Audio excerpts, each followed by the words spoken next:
Deixa eu receber aqui meu amigo RC, papel aceita tudo, tá sumidão. Esse RC tá importante, hein? Tá importante. Ele não quer mais debater com cristão, não. Quer não. Tá certo. Tá certo. Tá Jamais errado, é que não. certo. Tá errado, não, né? RC, Saúde vamos lá. mental pede isso. Pede isso, né, cara? Pede isso. RC, boa noite, meu querido. Boa noite, Lauro. Boa noite, pessoal. Como é que vocês estão? Tudo bem? Boa noite. Eu continuo preto e pobre. Isso Então tá não vai bom. mudar. Isso não vai mudar, não. Ó, eu vi falando aqui no chat que existe esse movimento antinatalismo. Eu acabei de ouvir o Glaucio também falando sobre isso aí. Foi o Glaucio? Não, foi o Glaucio ou o Joel que tá falando agora? Foi o Glaucio, não foi?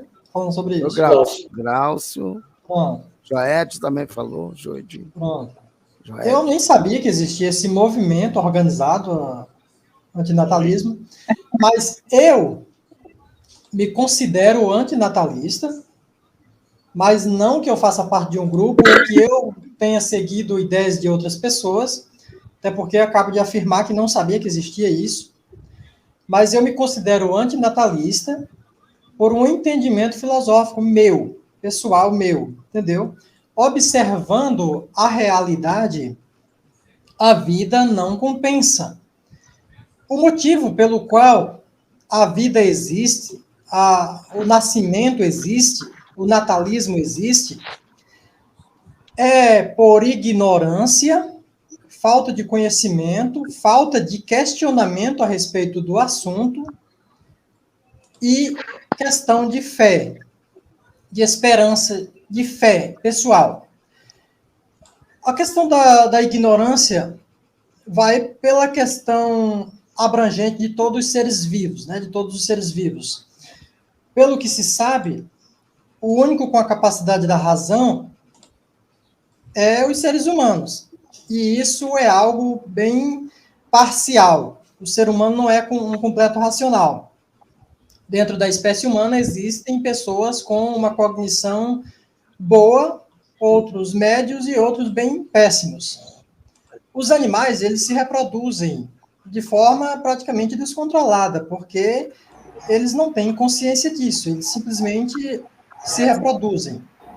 Alguns precisam, sei lá, parir 10 filhos para que sobreviva 2 ou 3 dentro da natureza. Isso é algo muito falho e muito problemático. Licença, RC. Tá vazando áudio aí, gente. Eu acho que é o Elisandro. Vê se tem som de fundo aí, Elisandro. Ele já fechou, já. Já fechou. Quando se trata dos seres humanos, o ser humano ele não para pensar na realidade. A maioria das pessoas, elas vivem adormecidas em um mundo fantasioso, em um mundo de esperança ilusória, uma esperança que nunca vai acontecer, que nunca vai se realizar. Mas ela se mantém naquilo, porque isso as mantém vivas diante de uma realidade cruel, uma realidade que para muitos é insuportável psicologicamente. Então essas pessoas, elas sobrevivem escoradas em uma muleta psicológica. Então, elas acreditam que com elas tudo vai dar certo. O vizinho é que se fode. O assalto acontece com o amigo, com o vizinho, não acontece com ele. A casa arrombada é a casa do vizinho, nunca vai acontecer com a dele, até que aconteça. O câncer só se desenvolve nas outras pessoas, nele não, porque ele tem um Deus que o protege, ele tem anjos, ele tem uma especialidade, ele é especial em relação aos outros seres vivos. Então, o ser humano, ele tem esta ideia, esta esperança, esta fé, que eu acho que isso cega as pessoas da realidade e faz com que elas não pensem nessas coisas. Eu vi vocês falando aí também, uma coisa bem interessante, é que a questão dos filhos, dos seres humanos, é semelhante a animais. Não foi com essas palavras que vocês disseram, mas é isso que passa, e essa é uma realidade. Muitos dos filhos, eles nunca foram planejados. eles aconteceram porque, na euforia do desejo sexual, as pessoas transaram, fizeram relações sexuais de forma irresponsável e houve ali uma gravidez. E depois, em muitos casos, o ser humano até pratica uma coisa que é praticada muito pelos animais, onde somente a fêmea toma conta da cria, do filho. O macho parece ter só a obrigação de fazer, é como se fosse um instinto animal. Por isso foi criado a lei aí da questão da pensão, né? Da cadeia, não pagar a pensão, por causa desse tipo de coisa, esse pensamento aí. Isso é algo bastante deprimente, olhando socialmente. Agora, vamos sair da questão social, né, que eu acabei de falar. Vamos para a questão natural. Olha, a probabilidade das coisas já começarem dando errado. E no final, tudo dará errado. Como assim? A probabilidade do seu filho ter uma doença genética. Você pode ser um transmissor de uma doença genética. Você pode ter em você uma doença genética que nunca se manifestou, mas que pode se manifestar no seu filho. Isso é algo no qual as pessoas preferem não pensar, porque elas acham que tem um Deus que os defende. Então, essa criança já pode nascer condenada ao sofrimento. É um risco. Primeiro, já é um risco que você está correndo. Depois, se essa criança não nascer com uma doença genética, que muito bem pode se manifestar no nascimento ou pode se manifestar 40 anos depois. Muitos problemas cardíacos do coração são doenças genéticas que se manifestam 30, 40 anos depois do nascimento. Se essa criança nascer saudável, ela vai ter que lutar pela vida dela.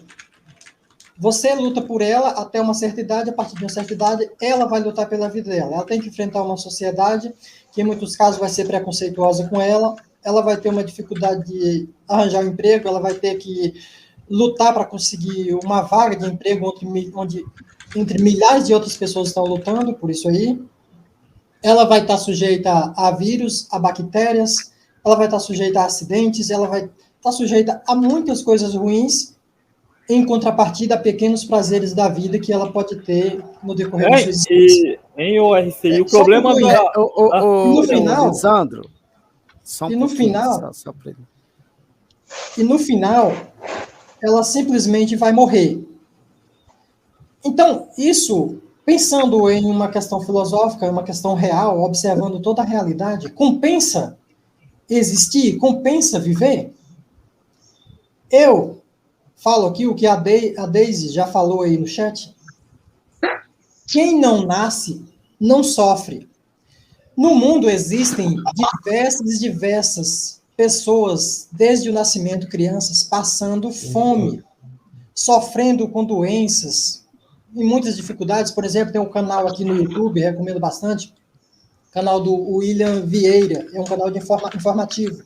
Ele trouxe o caso de uma senhora que eu falo, mas ela é um pouco jovem ainda, ela tem um filho, que ele tem uma doença genética.